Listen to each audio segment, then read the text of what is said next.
Hello friends, super magic रसोई में मित्रों आपनु स्वागत करूँ छूं।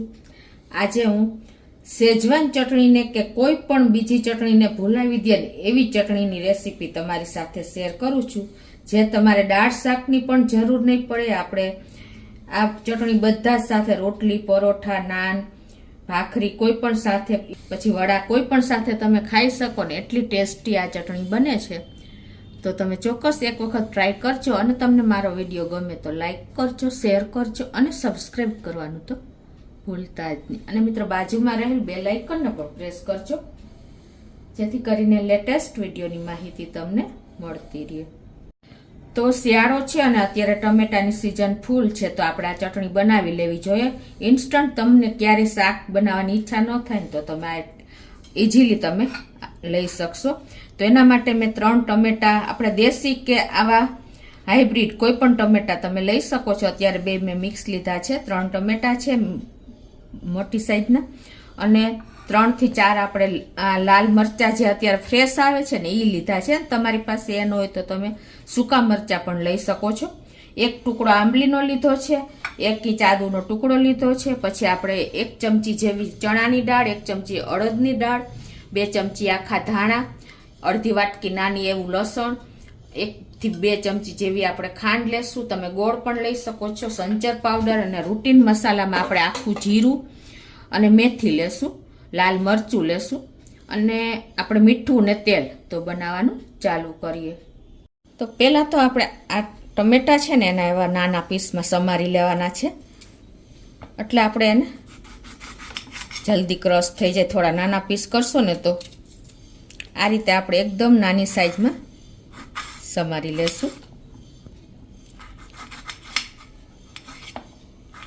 તો આ રીતે ટમેટા પણ સમારી લીધા છે। હવે 1 ઇંચ આદુના ટુકડાને પણ આપણે કટકા કરી લેશું। આ ચટણી બનાવવાની રીત એકદમ અલગ જ છે। હવે આપણે આને પીસવાના છે બધા મસાલાને। તો અત્યારે આ ટમેટા જે સમાર્યા એ આપણે મિક્સર જારમાં નાખી દેશું। આદુનો ટુકડો જે સમાર્યો છે એ પણ નાખી દેશું। આ ચટણી મિત્રો તમે 1 મહિનો સુધી સ્ટોર કરી શકો છો, એટલી સરસ ટેસ્ટી પણ બને છે અને લાજવાબ રહેશે।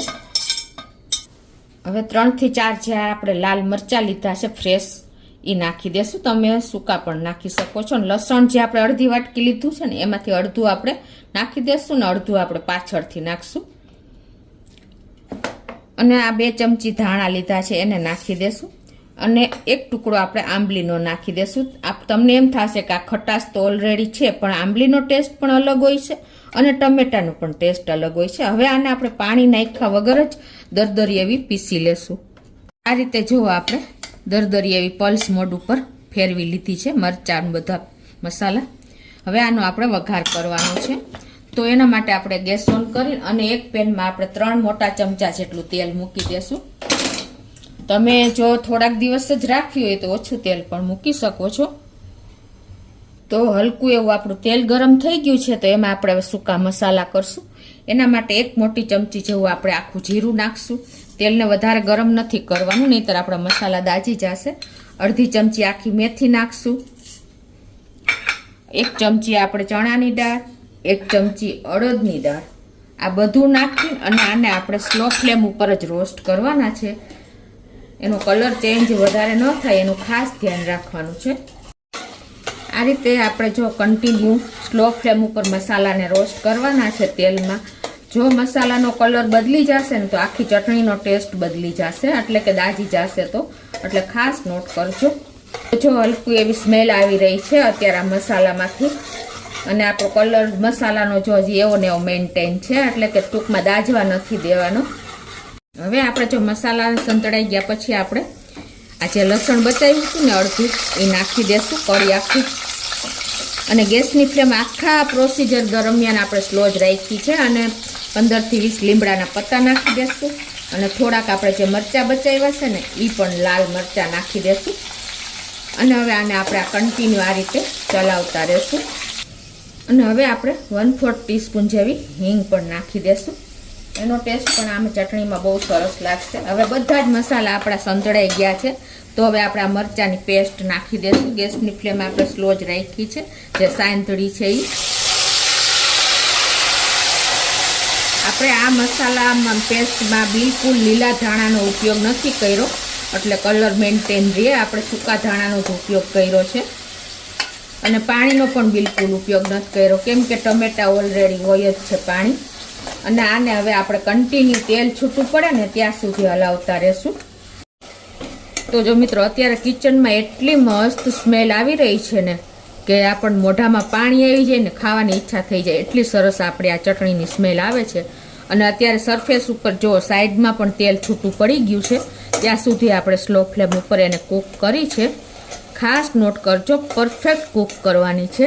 અને તેલ પણ તમારે મહિનો સુધી સાચવવી હોય તો થોડુંક ચડિયાતું જ રાખવાનું છે. તો અત્યારે આપણે એકદમ સરસ તેલ પણ છૂટું પડી ગયું છે, તો થોડા આપણે રૂટીન મસાલા કરી લેશું. એના માટે આપણે 1 ચમચી જેવું સંચર પાવડર નાખી દેશું અને અડધી ચમચી જેવું મીઠું નાખી દેશું અને એને મિક્સ કરી લેશું. અને 1 ચમચી લાલ મરચું પાવડર કલર માટે નાખી દેશું. અને હવે આપણે સ્લો ફ્લેમ ઉપર આને સતત હલાવતા કૂક કરી લેશું. મસાલા નાખ્યા પછી જુઓ આપણે આ રીતે હલાવતા રહ્યા છીએ સ્લો ફ્લેમ ઉપર, અને તેલ પણ જો એકદમ સરસ છૂટું પડી ગયું છે. અને હજી આપણે આમાં એક સિક્રેટ વસ્તુ ઉમેરવાની છે ટેસ્ટને બેલેન્સ કરવા માટે. તમને ખ્યાલ આવી જ ગયો હશે કે આપણે ગોળ કે ખાંડ કાંઈ પણ ઉમેરી શકો છો.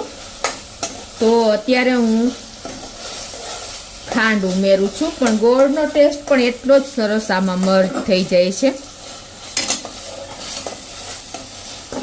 તો 1 થી 1.5 ચમચી જેવી આપણે દળેલી ખાંડ છે, એટલે હું 1.5 ચમચી જેવી નાખું છું.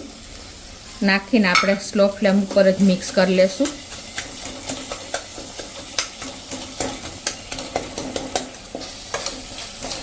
હવે આપણે ખાંડ નાખી છે તો 1 મિનિટ ઢાંકીને અને આને આપણે કૂક થવા દેશું, એટલે એકદમ સરસ આપણું ખાંડનું પાણી પણ બળી જાય. તો 2 મિનિટ જેવું થયું છે અને જુઓ આપણી ચટણીમાંથી એકદમ સરસ કૂક થઈ અને તેલ પણ છૂટું જ પડી ગયું છે. સ્લો ફ્લેમ ઉપર જ આપણે આ પ્રોસીજર કરી છે. એકદમ સરસ લાજવાબ આપણી ચટણી રેડી છે.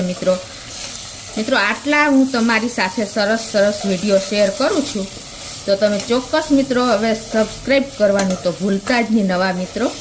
અને તમને ગમે તો લાઈક કરજો મિત્રો, ખાસ નોટ કરજો. તો આપણા ચટણી પણ સરસ કૂક થઈ ગઈ છે, તેલ છૂટું પડી ગયું છે. અને આ ચટણી મિત્રો તમે એની ટાઈમ 1 દિવસમાં જ હું તો કહું છું ખાલી થઈ જશે, એટલી ટેસ્ટી બની છે. જુઓ એનું લુક જુઓ, એનો ટેસ્ટ જુઓ, એનું સ્ટ્રક્ચર જુઓ. એકદમ દરદરી એવી આપણી ચટણી સરસ તૈયાર થઈ ગઈ છે. તો આપણે એક બોલમાં નાખીને અને સર્વ કરી લઈએ. મિત્રો શેજવાન ચટણીને કે આપણે લીલી ચટણીને બધી ચટણીને ભૂલી જાશો ને એટલી ટેસ્ટી બને છે. અને આ ચટણી મેં તમને કીધું એમ ઈડલી, ઢોસા, વડા, પરોઠા, ભાખરી, રોટલી બધા સાથે તમે એન્જોય કરી શકો છો. તો ચોક્કસ તમને આ ચટણીનો વિડીયો ઉપયોગી થશે. ગમે તો લાઈક કરજો, શેર કરજો અને સબસ્ક્રાઈબ કરવાનું તો ભૂલતા જ નહીં.